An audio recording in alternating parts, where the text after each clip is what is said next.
The evening had been warm and buzzing with laughter, the kind of laughter that makes a house feel full. It was his 60th birthday, and the husband looked around the room, taking in the smiling faces of old friends, his grown children, and even a few new faces his wife had insisted they invite.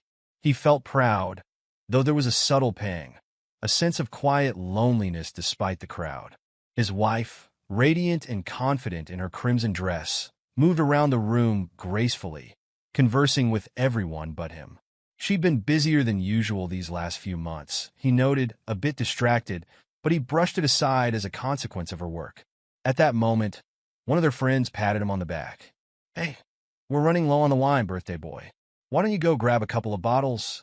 He laughed and waved a hand. "Of course. I should be doing the hosting. Give me a second."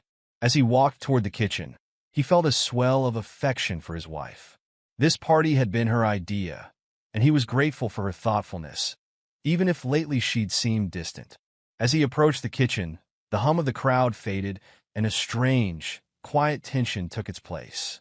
He was just about to push the door open when he heard a low voice, muffled but unmistakably his wife's. "Don't worry about it. He won't come in here. He never even notices what I'm up to." She laughed, her tone almost mocking. The husband's brow furrowed, but curiosity outweighed his hesitation. He pushed the door open a crack, careful not to make a sound. His breath caught as he took in the scene. There, in the dim light of the kitchen, his wife was pressed against the counter, locked in a passionate embrace with a man he barely recognized. But after a second look, the pieces fell together. The man was her coworker, the young man she'd been mentioning now and then, with a dismissive shrug and a casual laugh. "Relax, Julia," her lover whispered, a grin spreading across his face as he ran a hand through her hair. "We got time. He's probably lost in a party somewhere." Her laugh was different, a soft, secretive chuckle he hadn't heard in years. "Can you believe he actually thinks I planned this party for him? Poor guy. He has no idea." The husband's hands trembled as he gripped the door frame. The rage that shot through him felt almost blinding. Yet he stood there, frozen in place, barely able to comprehend what he was witnessing. He felt his stomach twist, a nauseating mixture of betrayal and fury building within him. As if sensing his presence, his wife looked up. Her expression shifted from shock to a smug satisfaction that made his skin crawl. "Oh, you're here," she said flatly, with hardly a hint of embarrassment. "Really, this is hardly the time to be playing the jealous husband. Don't you have guests to entertain? Fuck off. Learn how to respect privacy of a wife who earns more than you." Her lover, who'd been watching him with a smirk, now leaned against the counter, crossing his arms. "You heard her. You should probably respect her privacy. You know, as a grown woman and all that. You can't do anything, you cuck," he sneered, glancing at Julia, who was already straightening her dress with a dismissive look. The husband clenched his fists, feeling his patience unraveling. He took a step forward, his voice a low, steady growl. "After all we've been through, after everything I've done for you, you think you can just humiliate me like this?" His wife rolled her eyes, turning away from him. "Oh, please, don't start with the guilt trip. You act like you've been some great husband all these years. You can't stand the fact that I'm successful now, that I don't need you. That's what really bothers you, isn't it?" His chest tightened as her words cut through him. The accusation, the indifference. She was speaking to him as if he was nothing, as if the life they'd built meant nothing. "You think this is about money?" he said, his voice trembling with hurt and anger. "I loved you. I thought we were a team." Her lover snorted. "Look, pal, whatever sad story you're about to give, save it. She's moved on. Frankly, you should too. What are you going to do about it?" He stood there, feeling his rage burning through the shock, like a fire finally fed. He took another step closer, looking each of them in the eyes, forcing them to see the pain they'd inflicted. "I did everything for you," he said quietly, his voice filled with a fury that made his wife's smile falter. "I worked, I sacrificed, and you couldn't even show a shred of respect in return." She crossed her arms, finally showing a flash of discomfort. "You act like I owe you for all that. You don't get to control me. Not anymore." Her lover laughed, giving him a taunting grin. "Yeah, what are you going to do, man? You're not exactly in a position to lay down rules here." The husband didn't back down. He let his gaze shift to his wife, searching her face for something: remorse, regret, even the faintest trace of the woman he'd married. But all he saw was coldness, a mask of confidence that barely hid her disdain. He felt something inside him snap, a final tether letting go. He straightened, giving her one last, piercing look. "Fine," he said, his voice like ice. "You want freedom? You can have it. But don't expect to walk away unscathed." His wife raised an eyebrow, her confidence flickering. "What's that supposed to mean?"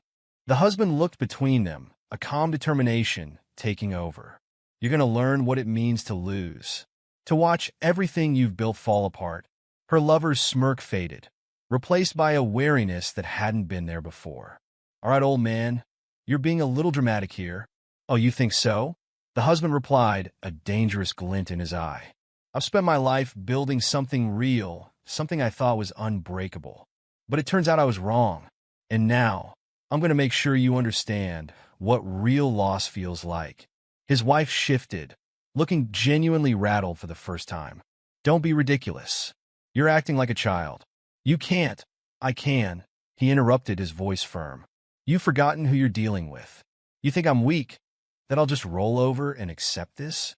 Watch me." The room felt colder as he stood there, resolute.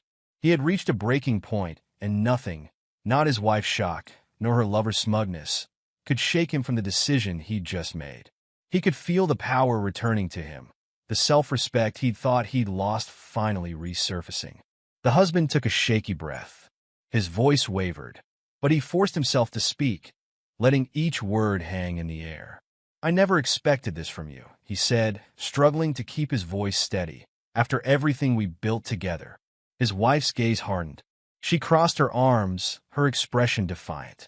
"Please don't act so surprised.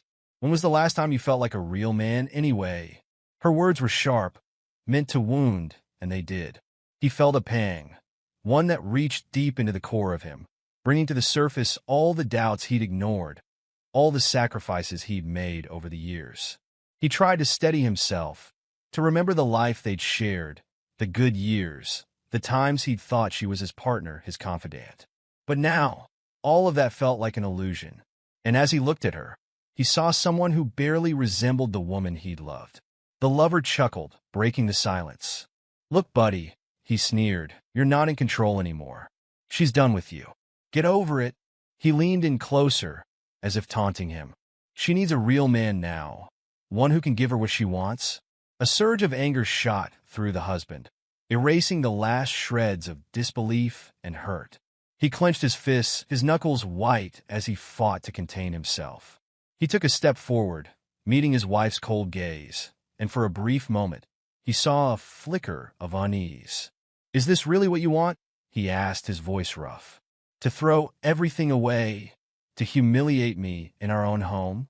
She raised an eyebrow, her tone dismissive. "Maybe I don't want to pretend anymore. I'm tired of pretending you're enough, that you're still relevant. You wouldn't understand anyway. You've been living in some dream where you think I'm happy." His hands shook as he listened, each word cutting deeper than the last. He wanted to shout, to rage, but he could feel that his anger was different now, sharper, colder, no longer just a reaction, but something he could use. He forced himself to look at her lover, who was grinning, clearly enjoying the husband's pain. "Who do you think you are?" he said, his voice low and controlled. "You think you've taken something from me? That you've won somehow? All you've done is expose the truth." The lover's grin faltered, just for a second. He shrugged, his bravado slipping, but he covered it quickly. "I don't need to prove anything to you," he said, but the words sounded less certain now. "Maybe not," the husband replied, holding his gaze. "But let me be clear. You're a footnote, nothing more. Whatever you think you're taking from me, you'll find it comes with a cost." His wife scoffed, rolling her eyes. "Oh, stop being dramatic. You think you can control everything, but it's over. I don't owe you anything, and I'm done pretending otherwise." He let out a bitter laugh, unable to stop himself. "Is that really what you believe? That none of this meant anything? That I meant nothing?"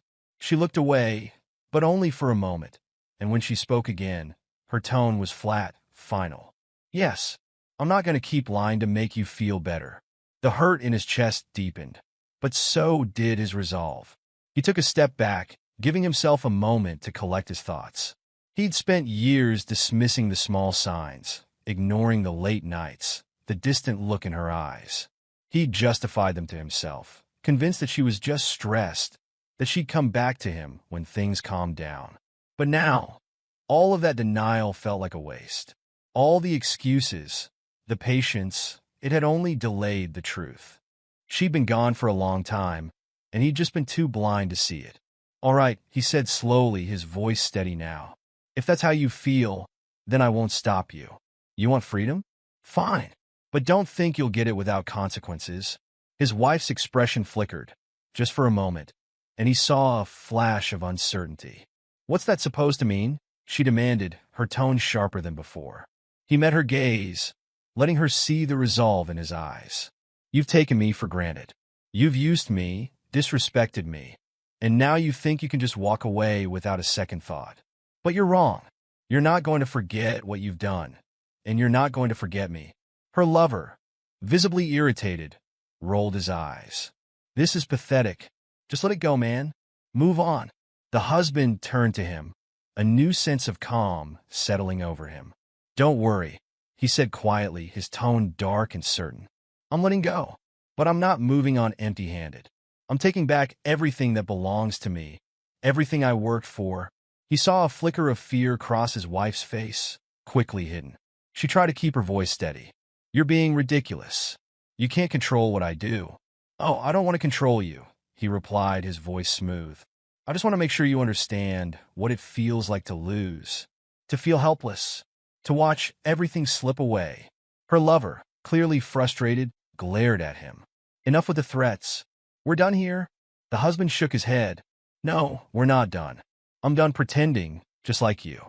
But I'm going to make sure that this little fantasy of yours doesn't come without consequences." He turned his gaze back to his wife, the woman who'd once been his partner, his love. He let the silence linger, giving her one last chance to speak, to say something, anything, that might make him believe there was still a trace of the woman he'd married. But her silence only confirmed what he already knew. He took a steadying breath, then spoke, his voice calm, resolved. "I gave you everything. My trust, my loyalty. I thought that would be enough. Clearly, I was wrong." She looked away, her jaw tight, refusing to meet his gaze. Her lover scoffed again, muttering something under his breath, but the husband didn't care. He'd wasted enough time on them already. Without another word, he turned and walked out of the kitchen, his footsteps firm and unhurried. He felt their eyes on him as he left, but he didn't look back. He had given them everything he had, and now he was taking it all back, reclaiming the parts of himself he'd given so freely, so willingly. As he walked away, he felt something shift inside him, a strange sense of clarity settling over him. He knew what he had to do, and he knew he'd follow through. Later that night, as the last guests were leaving, his old friend Vincent caught his arm, frowning slightly. "Hey, are you all right? You don't seem like yourself tonight." The husband forced a smile, masking the turmoil beneath. "I'm better than ever, Vincent. It's time I put myself first for a change." Vincent gave him a curious look, pausing. "If you say so. Just remember, don't do anything you'll regret. Sometimes it's best to take a step back and let things settle." The husband nodded, but in his mind, there was no room for hesitation. This was his life being torn apart by betrayal, and he couldn't just sit back and accept it. When the last guest had left and the house was finally quiet, he went up to his study and sat at his desk. The anger, the betrayal, it was all simmering inside him, but he knew he had to channel it carefully. He pulled out a notepad, opened his laptop, and began writing. He jotted down every memory of her late nights, every unexplained expense, every moment that had once seemed innocent. Now he could see clearly. The next day, he made his first move, starting with a visit to a lawyer's office. The lawyer, a sharp, no-nonsense woman named Lisa, greeted him with a firm handshake. She sat across from him, listening intently as he laid out his story in clipped, controlled sentences. Her eyes didn't waver as he spoke, but when he finished, she nodded slowly. Infidelity is a strong ground for a divorce, she said, her voice steady. But if you're planning to protect your assets, it's best to act carefully. He nodded, feeling the reassurance of her calm demeanor. I want to make sure she doesn't walk away with anything that belongs to me. Lisa leaned back in her chair, considering. We'll start by securing the finances. We can legally protect what's yours, but we need evidence of her infidelity and any financial misconduct. She held his gaze. This will require patience. He clenched his jaw but nodded. I have patience. I've had it for years. Lisa nodded approvingly. Good. We'll begin by transferring certain assets, shifting funds, and placing some investments in trusts. I'll guide you through the details. He spent the next few hours in her office, combing through financial records, authorizing transfers, and making sure everything was in place. When he finally left, he felt the weight of the decision settle over him, but there was also a strange sense of satisfaction. Over the next few days, he quietly began collecting the pieces of evidence he'd need. He found emails exchanged between his wife and her lover, brief and carefully worded, but enough to show a connection. He took screenshots, saved them to a secure drive, and filed away each piece of proof with a quiet satisfaction. One evening, as he sat in his study, his phone buzzed. It was a message from his wife. Asterisk, I'll be working late tonight. Asterisk, he smirked. Working late? Huh, he muttered to himself. He knew exactly where she'd be, meeting her lover in some bar, hiding in plain sight. He could have confronted her, called her out immediately, but he had a different plan. The next day, he reached out to a private investigator, someone recommended by Lisa, a discreet, middle-aged man named Frank who promised thorough work. Frank listened quietly as the husband explained his situation, then gave a small nod. You want proof, Mr. Dawson? Frank asked, his expression calm. I'll get you proof. Within days, Frank's reports started coming in. Photos, timestamps, hotel bookings. The husband stared at the images, each one a bitter reminder of his wife's betrayal. But he felt something else too, a sense of purpose. This was no longer about the pain she'd caused him. It was about ensuring she'd face the consequences. Meanwhile, he made a point of keeping up appearances at home. He still cooked breakfast each morning, still greeted her with a polite nod, though her glances were now wary, uncertain. She could sense a change, he knew, but she didn't yet know the extent of it. One afternoon, as he sat at the local cafe, nursing a cup of coffee, Vincent showed up, sitting down across from him, without a word. Are you doing all right? Vincent asked, looking at him closely. I've known you long enough to know when something's off. He forced a chuckle. Everything's under control, Vincent. Vincent leaned in, lowering his voice. Look, I don't know what's going on, but revenge can be a dark path. Just make sure you're thinking clearly. The husband smiled, though it didn't reach his eyes. Don't worry. I'm seeing things more clearly now than I have in years. Vincent watched him for a moment, concern etched in his face, but he nodded, patting his friend on the shoulder. Just don't lose yourself in this. As Vincent left, the husband felt a pang of doubt, but he quickly brushed it aside. He had lost himself long ago, in a marriage that had been hollowed out by lies. Now he was finally finding his way back. Over the next few days, he took the final steps. He met with accountants, reviewed every shared asset, and made sure that each piece of property and every account was secured. He transferred funds into accounts only he could access, set up trusts, and ensured that his wife's access was gradually limited. By the time she would realize, it would be too late. One evening, his wife approached him in the kitchen, watching him as he poured himself a glass of wine. She hesitated, then spoke, her tone casual but with an edge of suspicion. You've been awfully busy lately. Everything okay? He looked at her, keeping his expression calm. Everything's fine. Just taking care of a few things. She frowned, clearly sensing the shift. You don't need to do anything drastic, you know.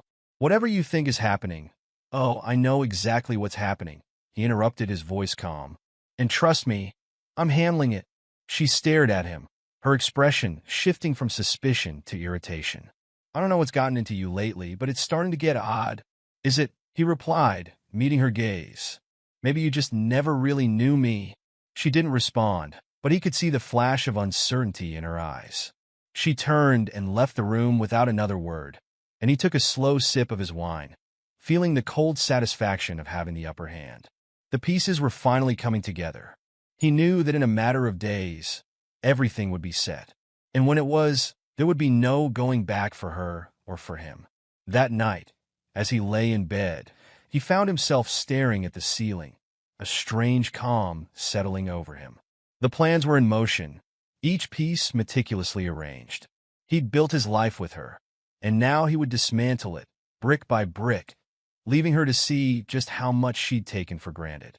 The thought of it filled him not with joy, but with a grim sense of justice. It wasn't just about revenge. It was about reclaiming what had been his, about forcing her to face the consequences she'd so carelessly ignored. And as he drifted off to sleep, he felt, for the first time in months, a quiet sense of peace. He had taken control, and nothing, not her lies, not her betrayal, could shake him now. It started with a late-night message alert. His wife sat up in bed, her phone casting a dim glow as she scrolled through her banking app, her frown deepening. She tapped the screen a few times, her expression shifting from mild confusion to mounting panic. "What?" she muttered, her voice a harsh whisper. She glanced over at him, still in the bed next to her, sleeping soundly. Or so she thought. In the morning, over breakfast, she tried to act normal, but he noticed the tightness in her jaw, the way her fingers tapped anxiously on her phone. She glanced at him, clearing her throat, but hesitated before saying anything. He kept his face neutral, taking a slow sip of coffee, pretending to read the newspaper. Later that day, he heard her speaking in a strained voice on the phone, probably to her lover. She kept her tone low, but her words carried through the house, sharp and anxious. "I don't know what happened, okay? The accounts just know I didn't transfer anything. I don't know why there's a hold on my card, either," she hissed, frustration clear in every word. The next morning, she cornered him in the kitchen. "Did you mess with the accounts?" she demanded, her voice tight with barely controlled anger. He looked up from his coffee, calmly meeting her glare. "Mess with the accounts?" he repeated, his tone deliberately casual.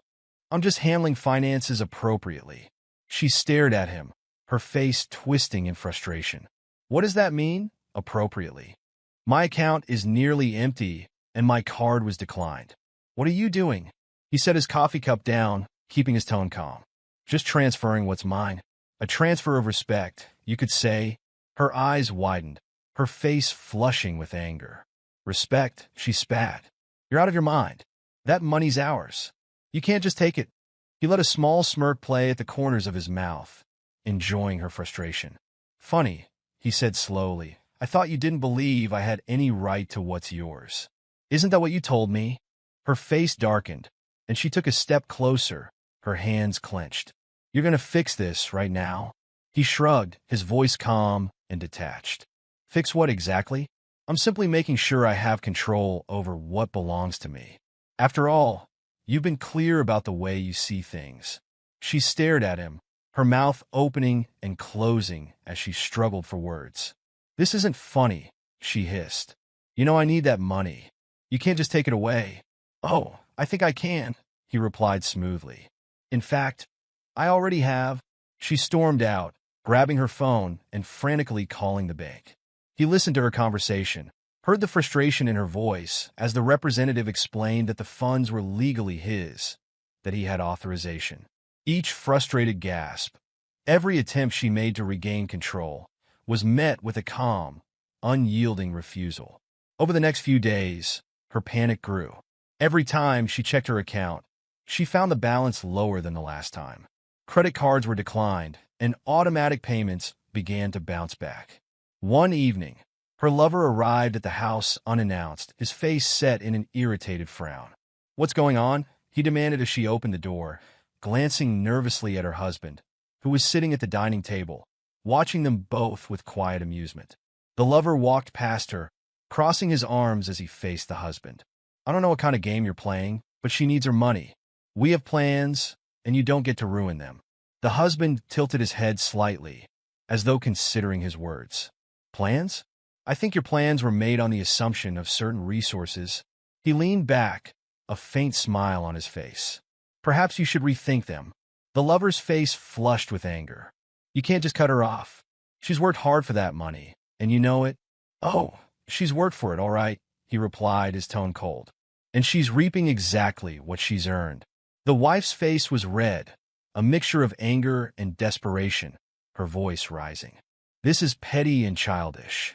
If you think you're hurting me, you're wrong. You're just making a fool of yourself. The husband shrugged, unbothered.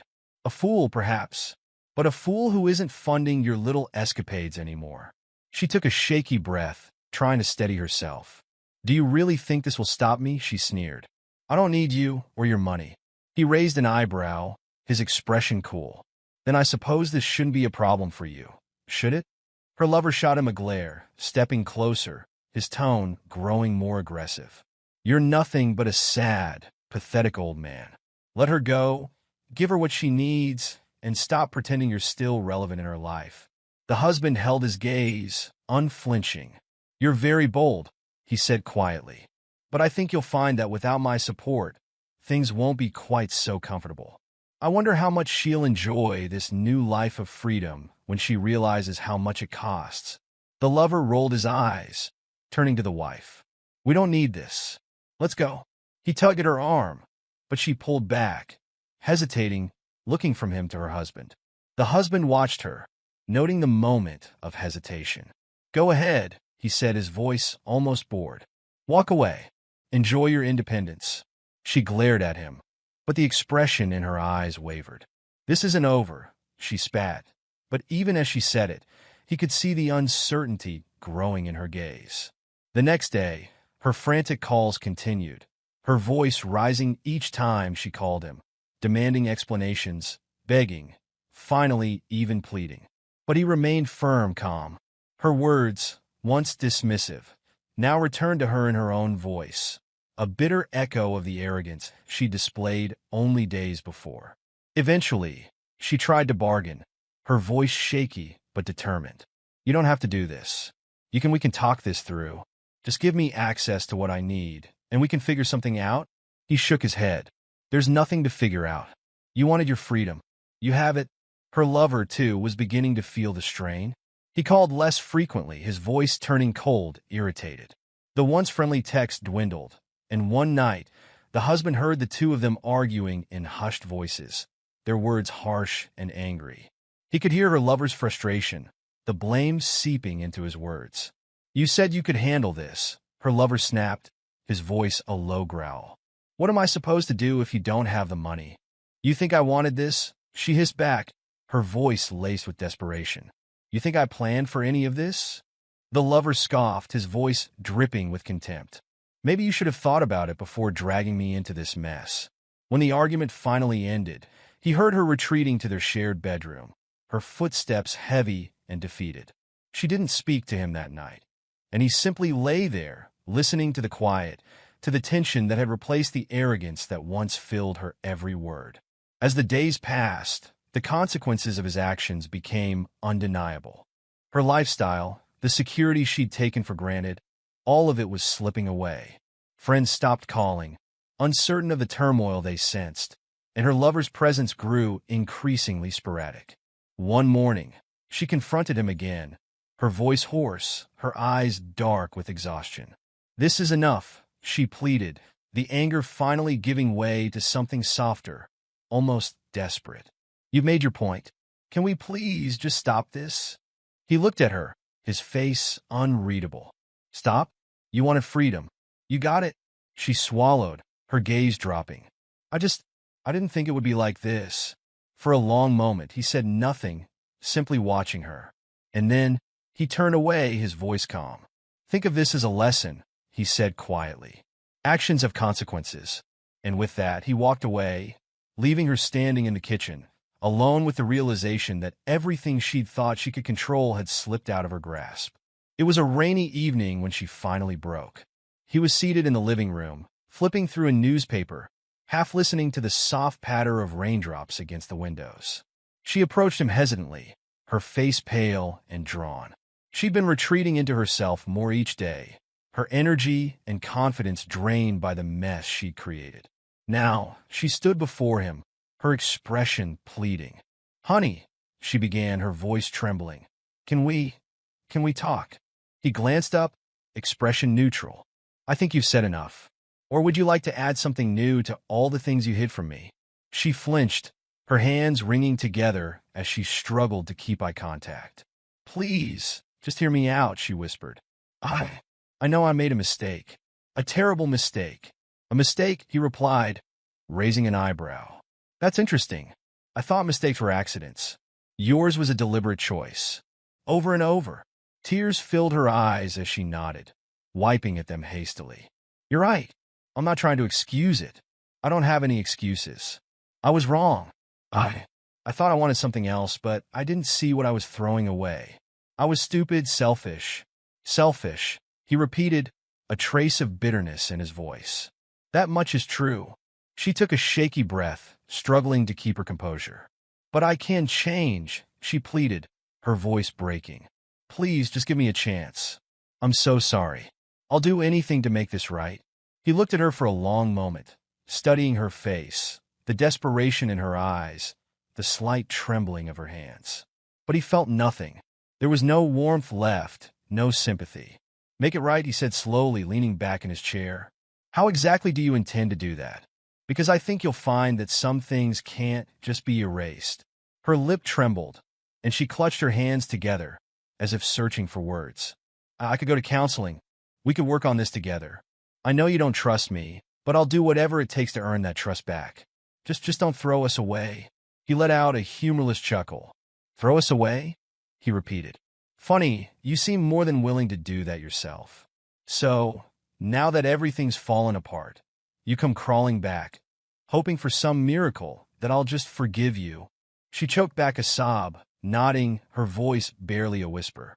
Yes, I know it's a lot to ask, but please just let me try. I'll do anything. I need you. He stared at her, feeling the coldness of his own words. Need me? He said, tilting his head. I don't think you understand what need really means. When I needed respect, you mocked me. When I needed loyalty, you threw me aside. She was sobbing openly now, her hands covering her face as she sank onto the couch beside him. I know. I was so wrong. I know I was. I'll spend the rest of my life making it up to you. Just tell me what to do. For a moment, he considered it. Part of him wanted to let her suffer, to drag out this moment of regret. But as he looked at her, he felt nothing but emptiness. I don't want anything from you, he said finally, his voice steady. I don't want your apologies, your promises, or your guilt. You made your choices, and now you can live with them. She looked at him, horrified, reaching out as if to touch him. Please, you don't mean that. I love you. He pulled back, shaking his head. Love? Don't insult me. You only love what you've lost. And you've lost me. She broke into sobs again, clutching her knees as she sat on the edge of the couch, her voice desperate. Please, I was stupid. I see that now. He wasn't anything, I swear. I threw it all away, for nothing, I know that. He crossed his arms, watching her without pity. You didn't just throw it away. You crushed it, humiliated me, and treated our marriage like something disposable. Do you understand that? She nodded frantically, tears streaming down her face. I know. But if I could take it back, I would. I'm begging you, please. I'll do whatever you want. His gaze hardened. What I want is for you to understand what it feels like to be dismissed, disrespected, humiliated. That's what I want. She shook her head, reaching out, grabbing his hand. I'll prove it to you. Just give me time. He pulled his hand back, his voice cold. Time? Time to what? To string me along, like you did before? I'm done with waiting for you to change. Done believing in empty promises. A flicker of anger flashed in her eyes, quickly replaced by desperation. So that's it then? You're just going to walk away? He shrugged, feeling a surprising sense of peace. You already walked away, remember? I'm just catching up. She opened her mouth to respond, then seemed to realize there was nothing left to say. Her shoulders slumped, and she looked at him, defeated. But what will I do? She whispered, more to herself than to him. What am I supposed to do without you? He stood up, straightening his jacket, his gaze steady. That's for you to figure out. Maybe now you'll realize just how much you threw away. As he turned to leave the room, she grabbed his arm, her fingers clutching at him, her voice breaking with desperation. Please, just one more chance. I'll make it right. He looked down at her hand, gently but firmly pulling his arm free. There's no making it right, he said quietly. Only moving forward. I'm going to do that, with or without you. And with that, he left her there, her sobs echoing through the room as he walked away. The weeks that followed his decision were surprisingly calm. For the first time in years, he felt no weight bearing down on him, no nagging doubts or frustrations simmering under the surface.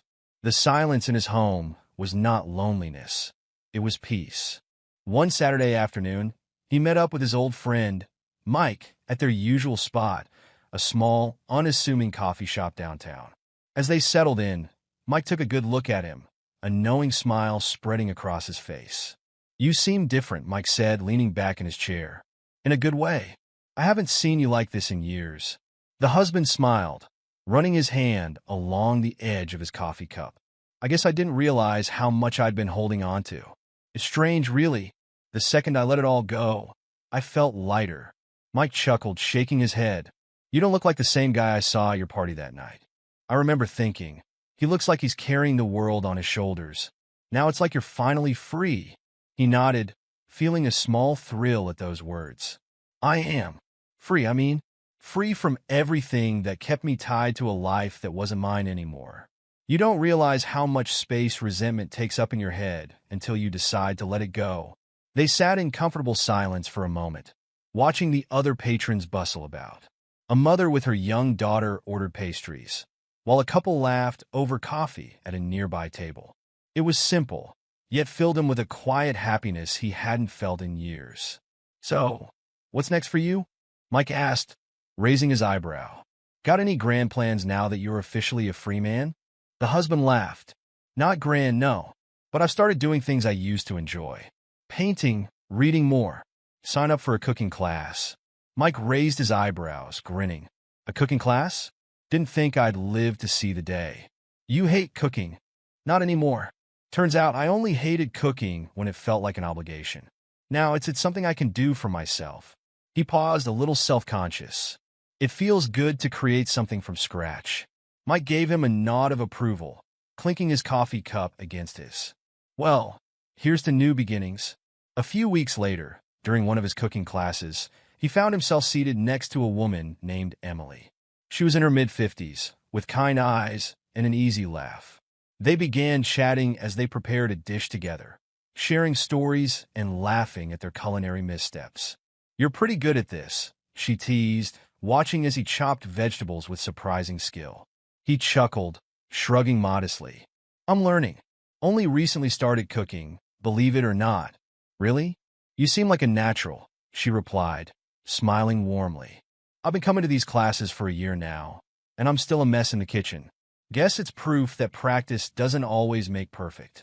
They shared a laugh, and he felt something shift inside him, a feeling he hadn't experienced in a long time. It wasn't love at first sight, but it was a spark, a gentle curiosity. Over the following weeks, they continued to meet at class, their conversations becoming more comfortable, their laughs shared more frequently. They'd often stay after the session ended, cleaning up together and chatting about their lives.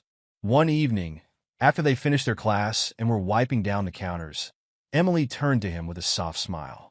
I've really enjoyed our time together, she said, her voice gentle. It's been a long time since I felt so connected to someone.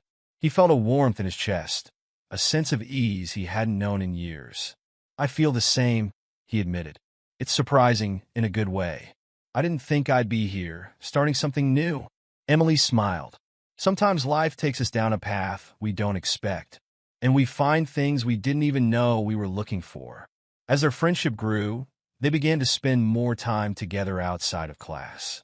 They'd go for long walks in the park, sharing stories about their pasts, their dreams, and their small joys. They even took a weekend trip to the countryside, hiking and enjoying the peace of nature. One evening, as they strolled by a small lake, she looked over at him, her eyes thoughtful. Can I ask you something? Of course, he replied, his curiosity piqued. She hesitated for a moment, then spoke. I know you've been through a lot. I can see it in the way you carry yourself sometimes. And I want you to know that whatever you need, whether it's time or space or just friendship, I'm here." He looked at her, feeling a deep gratitude. "Thank you. I don't think I could have heard that from anyone else. You're right. I've been through some things. But with you, I feel like I can finally be myself again." They stood there for a while, looking out at the lake as the sun began to set. He felt a quiet contentment settle over him, a peace that had been missing for too long. Emily reached for his hand, giving it a gentle squeeze, and he squeezed back, feeling the warmth of a genuine connection. Months passed, and as their bond deepened, he found himself slowly letting go of the past, the anger, and the pain that had once consumed him. He no longer thought about the betrayal that had shattered his marriage. Instead, he focused on the moments of joy, the laughter he shared with Emily, the excitement of learning something new. One day, Mike called him up, suggesting they meet for a drink. When he arrived, Mike took one look at him and laughed, shaking his head. "You look like a different man," Mike said, raising his glass. "I don't know what's changed, but I like it." He smiled, raising his glass in return. "It's Emily. She's changed everything for me. It's not just love, it's respect and kindness and honesty. I never realized how much I was missing until I found it with her." Mike clinked his glass against his friend's. To love, then, the real kind. Over time, he and Emily continued to build a life together. They didn't rush anything. They savored each moment, letting things unfold naturally. He'd wake up in the mornings smiling at the thought of seeing her, spending time with her, and creating new memories. One evening, as they sat together on his porch, watching the sun dip below the horizon, she rested her head on his shoulder, letting out a contented sigh. "Thank you for letting me be part of this new beginning," she whispered. He put his arm around her, pulling her close. "No, thank you," he replied softly, "for showing me that I could start again." With Emily by his side, he found a sense of fulfillment he'd long thought impossible. It wasn't just a new beginning. It was a new chapter in his life, filled with hope and joy. He'd reclaimed his life, leaving behind the pain, the bitterness, and the memories that had once haunted him. As the night settled around them, he realized that he hadn't just moved on from his past, he'd grown from it. And now, he was ready to embrace whatever the future had in store. The encounter happened unexpectedly one cool autumn afternoon. He'd been out walking in the city park, lost in the rhythm of the crunching leaves underfoot, enjoying the crisp air that signaled the change of seasons. He felt a lightness in his step, a quiet joy that had taken root in the years since he'd rebuilt his life. As he rounded a corner by the lake, he stopped abruptly. There she was, standing a short distance away, bundled in a thick coat, looking out over the water. Her hair was pulled back, but it lacked its former shine, and her face looked tired and worn. She was nearly unrecognizable, a shadow of the vibrant, confident woman he'd once known. For a moment, he thought of turning back, but something in her gaze caught his eye. She had spotted him, and as she did, he saw a flicker of something in her eyes, remorse, maybe, or simply recognition of how much had changed. He took a deep breath, then slowly approached her. She looked up as he came closer, her lips parting in a small, hesitant smile. "Hello," she said softly. Her voice was quieter than he remembered, lacking the edge that used to be there. "Hello," he replied, keeping his tone neutral. They stood in silence for a moment, both uncertain of how to begin. Finally, she broke the quiet, her gaze shifting down to her hands, which she was twisting nervously. I didn't think I'd see you here," she said, a hint of nervousness in her voice. "But I guess it was bound to happen eventually." He nodded, not offering much in response. There was a time when he would have been flooded with anger and resentment at the sight of her. Now, he felt only a quiet indifference. How have you been?" she asked, glancing up at him with eyes that looked older, worn down.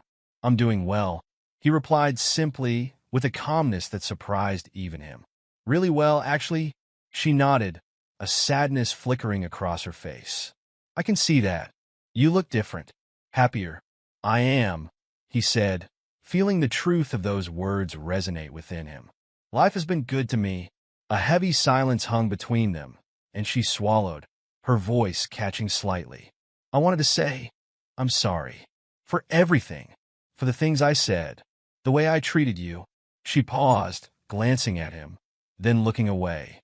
"I lost so much. More than I ever imagined I could. If I could go back, I'd... I'd do everything differently."